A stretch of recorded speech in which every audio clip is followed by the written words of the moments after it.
Hollywood has always sold the dream, stardom, beauty, and immortality, but for every legend who seemed untouchable, there were just as many who fell, undone by pressure, scandal, or demons that fame only made worse. What follows isn't every tragedy, but 13 that remain unforgettable. Lives that soared higher than most could imagine and fell in ways no one could forget. At number 1, Judy Garland. Her voice carried entire generations. To millions, she was the girl who skipped down the yellow brick road, the face that made childhood feel like magic. But behind the curtains, Judy Garland was a child who never truly got to be one. From the moment she signed with MGM at just 13, her life stopped belonging to her. The studio decided when she ate, how she looked, and even how much she slept. Pills were handed to her like candy, uppers to keep her awake for filming, downers to force her to rest. The same songs that made the world fall in love with her were sung through exhaustion, fear, and the pressure of a system that treated her less like a star and more like property. As she grew older, the price of that control only deepened. Garland earned millions, but she was left broke again and again, mismanaged by studios, agents, and even her own family. Every time she tried to rebuild, the debts followed her like shadows. Her voice, once clear and unshakable, became hoarse from years of overwork and dependence on the very pills she had been introduced to as a teenager. By her 40s, Garland was still performing, still adored, but the machine that built her had already taken everything. On June 22, 1969, at just 47 years old, she was found dead in a London bathroom, the victim of an overdose that was decades in the making. Her story wasn't simply about addiction. It was about what happens when Hollywood takes a child's innocence and never gives it back. Garland's downfall set the tone for generations of stars to come, proof that behind the brightest smiles could live the darkest struggles. And she was only the first of many. At number 2, Marilyn Monroe. She was the most famous woman in the world, the embodiment of beauty and desire. Marilyn Monroe lit up every room, every camera, every stage, but the spotlight that adored her was also the one that consumed her. Born Norma Jean Mortensen in 1926, she grew up shuffled between foster homes and orphanages. Hollywood remade her into Marilyn, a fantasy of blonde perfection. She became a global symbol, but inside she remained the girl desperate to be loved for who she truly was. That contradiction, adored by millions but unsure if anyone loved her without the makeup and lights, haunted her until the end. Her career was riddled with battles against the very studios that made her famous. They wanted her to be a pinup, a comedic blonde. She wanted respect, depth, and control. When she tried to break out of the roles assigned to her, executives punished her. Directors spread stories that she was difficult, though most of her troubles came from being exploited, overworked, and underprotected. Her personal life was equally fragile. She married 3 times: James Dougherty, baseball legend Joe DiMaggio, playwright Arthur Miller, each relationship collapsing under the strain of her fame and her search for stability. She longed for family, for a home, but Hollywood only magnified her loneliness. By the early 1960s, she was heavily dependent on sleeping pills, her health unraveling. On August 5, 1962, she was found dead at just 36. Officially, it was ruled an overdose. Unofficially, her death became one of the most debated tragedies in American culture, spawning rumors that still echo decades later. Marilyn's downfall wasn't only her death, it was the way Hollywood celebrated her beauty but never cared for the fragile person behind it.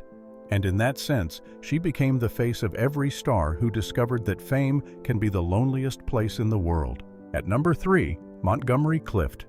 Montgomery Clift was to change Hollywood forever. And for a time, he did. With soulful eyes and quiet intensity, he brought a new kind of masculinity to the screen, tender, wounded, and deeply human. Alongside Marlon Brando and James Dean, he was hailed as part of a new wave of method actors who could break your heart with a glance. His early career was meteoric. In A Place in the Sun, 1951, he gave a performance so powerful it earned him an Academy Award nomination. From Here to Eternity, 1953, cemented him as both a star and an artist. He had the looks, the talent, and the promise of a career that could stretch decades. Then came the night of May 12, 1956.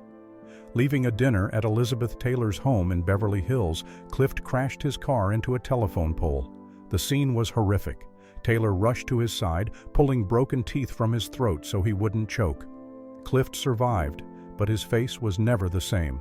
For an actor whose beauty had defined him, it was a cruel twist. The physical scars could be hidden with makeup, but the emotional wounds lingered. Clift turned to painkillers and alcohol, numbing himself against the whispers that he was no longer the man Hollywood wanted.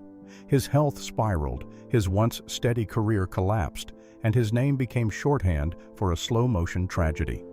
Tennessee Williams would later call it the longest suicide in Hollywood. On July 23, 1966, Clift was found dead in his New York apartment. He was only 45. His downfall was the story of a man who once seemed invincible, undone not by scandal, but by pain he could never escape. At number 4, Rita Hayworth. She was called the Love Goddess, the woman whose face and figure became the dream of an entire generation. During World War II, soldiers carried her image in their pockets, taped her posters to barracks walls, and whispered her name when home felt far away. To them, Rita Hayworth wasn't just a movie star. She was hope made flesh. But behind the fantasy was a woman struggling to be seen for more than her beauty. Born Margarita Cancino, she was pushed into Hollywood by a father who made her dance professionally as a child. Studio executives transformed her, bleaching her hair red and reshaping her image until she became the icon of the 1940s. Films like Gilda, 1946, made her unforgettable, but also trapped her in the role of a glamorous seductress. Her personal life was no less turbulent. She married 5 times, including to director Orson Welles and later Prince Ali Khan, who made her a princess but not a partner. Beneath the fame and riches, Hayworth confessed, "Men fell in love with Gilda, but they wake up with me." It was a reminder that even in love, she was forever trapped by an image. As she aged, the roles disappeared and her memory began to falter. By the 1970s, the world assumed she was drinking too much. In truth, she was one of the first public figures diagnosed with Alzheimer's disease, a cruel illness that erased her in slow motion. She died in 1987 at the age of 68, far removed from the spotlight that once adored her. Rita Hayworth's downfall was not a scandal or sudden fall, but a long vanishing act, a goddess of the screen, quietly forgotten by the world she once defined. At number 5, Elizabeth Taylor and Richard Burton. They were Hollywood's royal couple, and the world could not look away. Elizabeth Taylor and Richard Burton met on the set of Cleopatra in 1962, a production so lavish and chaotic it nearly bankrupted its studio. Their affair was just as extravagant. Both were married to others, and yet their chemistry was undeniable. When they finally married in 1964, it was with the same intensity they lived their lives. They fought in public, showered each other with diamonds, and spent money faster than most studios could make it. Their love story seemed larger than life, and yet it was built on chaos. They divorced, remarried, and divorced again within 3 years. The cycle of passion, addiction, and destruction left them both scarred. Burton's immense talent, celebrated in Shakespearean roles and films like Who's Afraid of Virginia Woolf, was dulled by years of heavy drinking. Taylor, equally brilliant, struggled with her own addictions and illnesses. For every dazzling red carpet appearance, there was a night of screaming arguments, broken promises, and bitter reconciliations. By the end, their love had become a cautionary tale, proof that even Hollywood royalty could burn themselves out under the weight of excess. They were glamorous, magnetic, and unforgettable, but their downfall was not a single collapse. It was years of unraveling in plain sight, a love story that destroyed as much as it created. At number 6, Frances Farmer. Frances Farmer entered Hollywood with everything a young actress could want: striking beauty, undeniable talent, and the confidence to match. By the mid-1930s, critics were calling her one of the most promising new stars in the business. She had the presence to rival Bette Davis or Katharine Hepburn. But unlike her peers, Frances refused to play by the rules. She was outspoken at a time when women in Hollywood were expected to smile and comply. She challenged studio executives, dismissed the shallow publicity games, and chased serious roles when they wanted her to pose as a glamour girl. The punishment was swift. Scripts dried up, her reputation soured, and gossip columnists branded her difficult. Then came the arrests. Alcohol, public outbursts, and run-ins with police became tabloid fodder. Eventually, she was committed to psychiatric institutions where her story grew darker. Reports of brutal treatment, shock therapy, and even lobotomy rumors swirled around her name. While some details were exaggerated, the truth was grim enough. Hollywood had discarded her, and the system crushed what was left. By the time she was released in the mid-1950s, she was no longer the radiant star the industry had once celebrated. Frances Farmer lived quietly until her death from cancer in 1970, remembered less for her performances than for her suffering. Her downfall was not a scandal that burned bright, but a slow disappearance. A warning that in Hollywood, refusing to bend could mean being broken. At number 7, Fatty Arbuckle. Before Chaplin, before Keaton, Roscoe, Fatty Arbuckle was Hollywood's first true comedy superstar. In the 1910s, his slapstick shorts made him one of the most beloved entertainers in America. At his peak, he was signed to a $1 million contract, an almost unthinkable sum for the time. To audiences, he was harmless fun, a larger-than-life clown who could make the world laugh without saying a word. But in 1921, one hotel party ended it all. Arbuckle was accused of assaulting actress Virginia Rappe, who later died of peritonitis. The case became a media circus, one of the first great Hollywood scandals. The Hearst newspapers painted him as a monster. False rumors filled the headlines. He went through 3 trials. Twice the jury deadlocked. The third finally acquitted him, with the jury even issuing a written apology. But it didn't matter. By then, his reputation was ruined. Theaters banned his films, studios turned their backs, and audiences believed the worst. Arbuckle tried to work again under a pseudonym, but the magic was gone. In 1933, on the very night he signed a new studio contract that might have revived his career, he died of a heart attack at just 46.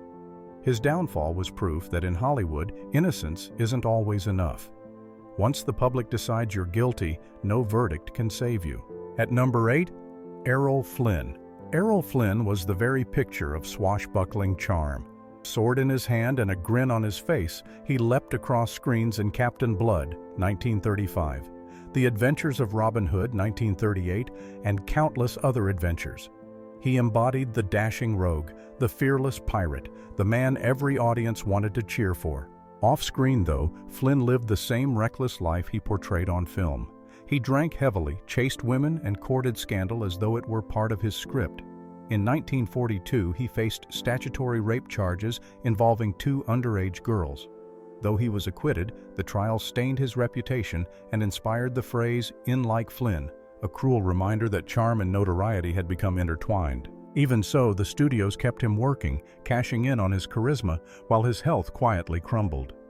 His appetite for excess, alcohol, drugs, non-stop indulgence, left his once handsome features bloated, his finances in ruin. By the 1950s, the hero of Robin Hood was a shell of himself, struggling to find meaningful roles. On October 14, 1959, Flynn died of a heart attack in Vancouver. He was just 50, his body ravaged by years of hard living. Flynn's downfall was as theatrical as his life. A man who played immortals on screen but burned himself out in reality, consumed by the very lifestyle that had made him a legend. At number 9, Charlie Chaplin. Charlie Chaplin was once the most beloved entertainer in the world. His little tramp character, with bowler hat, cane, and a walk that turned misery into comedy, made people laugh and cry across every continent. In the silent era, he wasn't just a movie star, he was cinema itself. But behind the adoration, critics and politicians were watching him with suspicion. Chaplin had never taken American citizenship, and in the climate of the 1940s and 50s, that became dangerous. He spoke out politically, and soon his personal life was dragged into the storm. His relationships with younger women, including a scandalous paternity suit, gave his enemies ammunition. During the Red Scare, whispers of communist sympathy became headlines. In 1952, Chaplin traveled to London for the premiere of Limelight. While he was gone, U.S. authorities revoked his re-entry permit, effectively exiling him from the country that had made him a star. He continued working in Europe, directing films into the 1960s, but the bitterness never left him. The man who once made the world laugh lived out his final years far from Hollywood.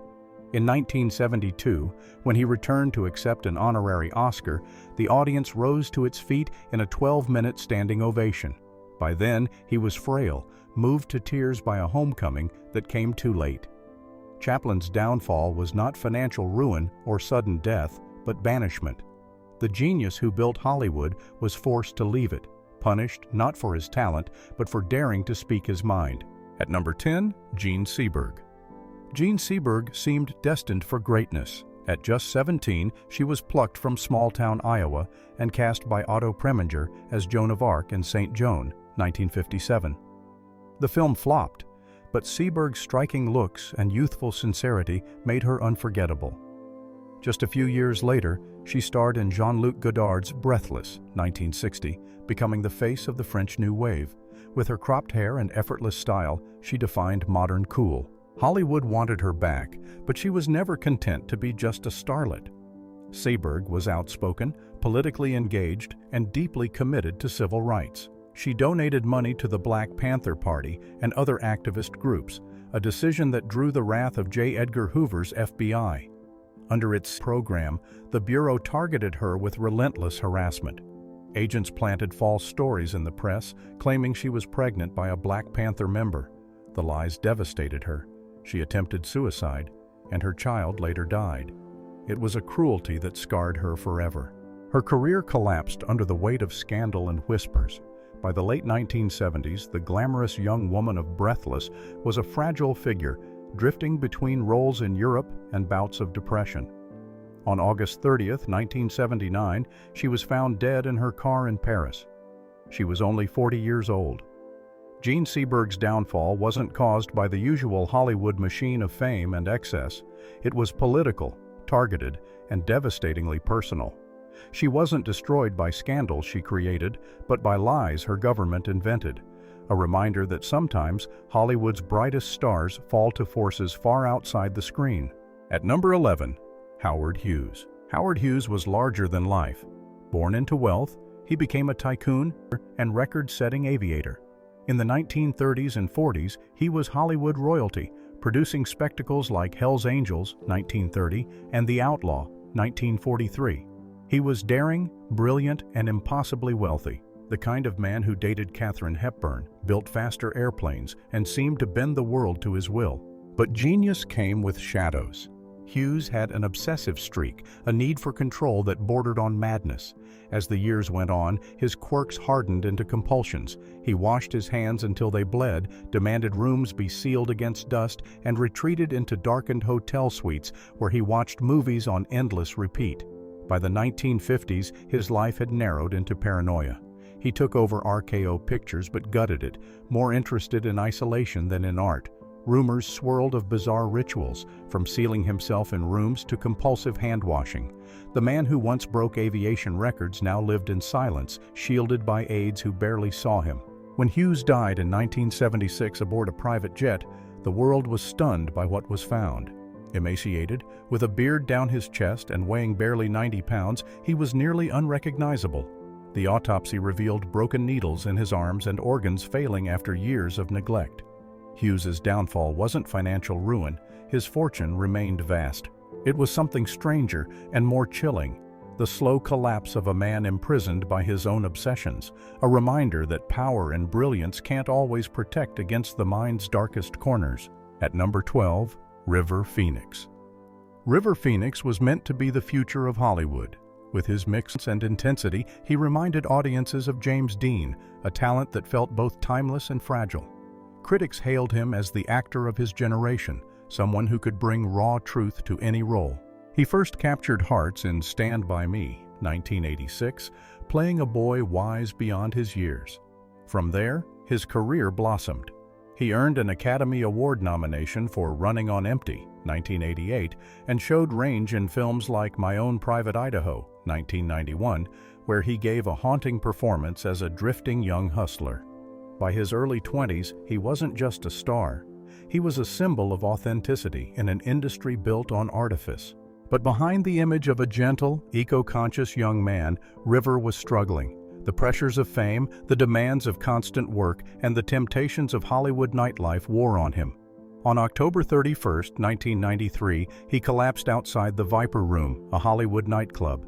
Despite frantic efforts, he died on the sidewalk at just 23 years old, the victim of a drug overdose. The shock was immediate. Here was an actor who seemed destined to carry cinema into a new era, gone in an instant. His death became a cultural wound, a reminder of how quickly brilliance can be extinguished. River Phoenix's downfall was not the story of a long decline, but of a flame that burned too brightly, too soon. We set out to share 13 downfalls, but one story was too heavy to tell here, and maybe that's the most haunting truth. No matter how many tales are remembered, Hollywood always keeps one more in the shadows.